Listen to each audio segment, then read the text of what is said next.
Christy, and today I'm going to be talking about what it is like to be an international student at my university.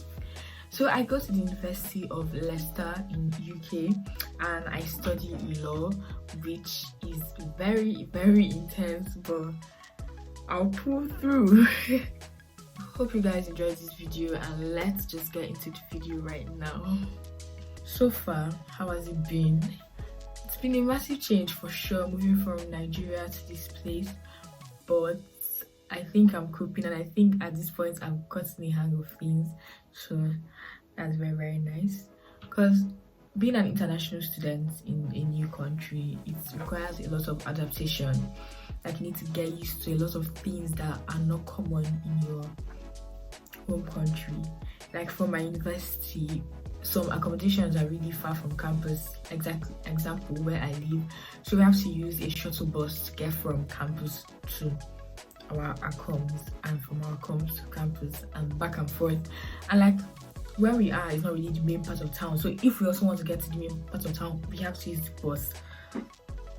So I had to learn how to flag a bus, and I had to just basically learn how buses operate, and like learn where to stop, how to signify the driver to stop, and things like that. It's not like it's something that you need to be the smartest person to be, but like obviously our buses are not like that back in Nigeria. I think in Africa as a whole, buses are not even like that, so like getting used to that was honestly hard. I was a bit shy like going on the bus the first time, because I felt like I wouldn't know how to tell the driver to stop. I wouldn't even know where to stop, because at that time I was still new to the city. Like, where do I even know I'm going to?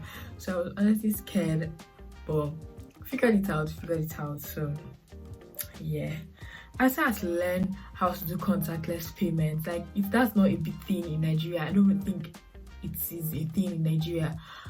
But like contactless payment, my brother was the one that actually showed me how to do it.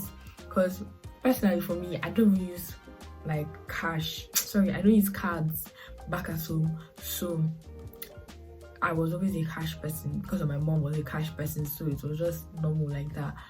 Most times I was in a boarding school for foundation. I was in a boarding school, so it's like, what am I using a card to do technically?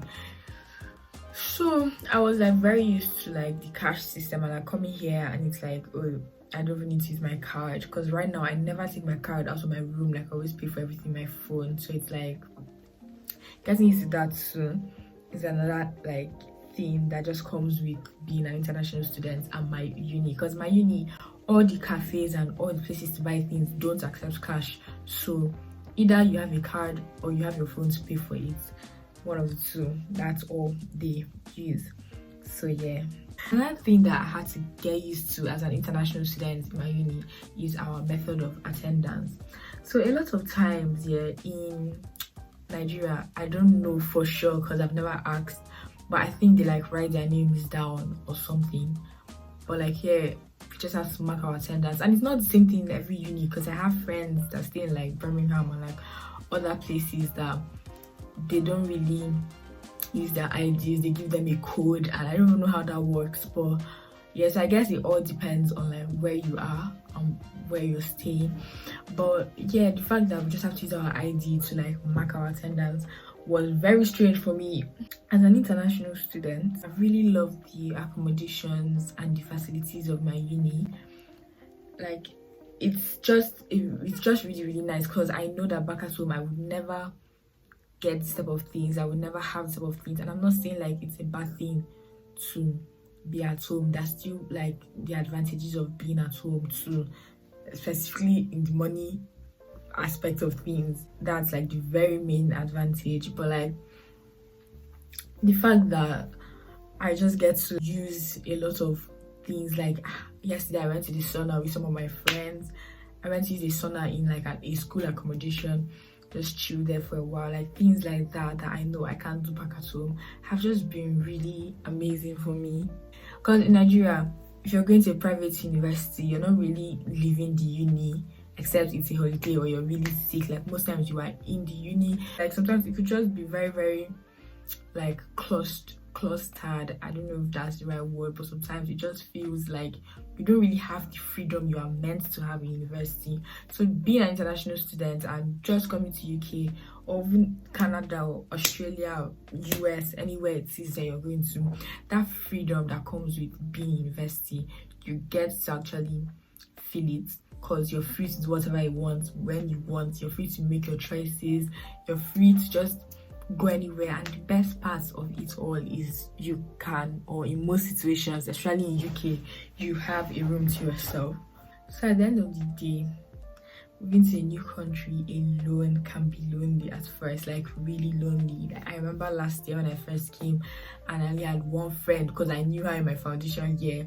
I was just like, bruh, I was struggling. I felt so down at some points because it's like, how many people do I actually know in this place? Like, it just felt like I was in a new place. I barely knew anybody. I was practically alone. Moving to a new place can be very lonely at first, but my uni, they have societies such as the African Caribbean Society. So as the name implies, it's mostly it's for Africans and Caribbeans. But yeah, it's just to make you feel at home and just make you have a place to be around people that are where you're from, because you're in a place that is not like I said, I'm from Nigeria, so you're in a place that is not Nigerian dominated.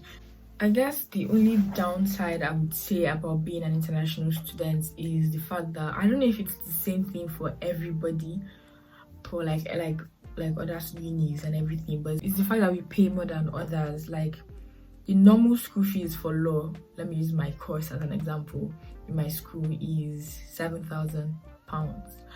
But the fact that I'm international makes me pay £17,000. So like the difference is quite much.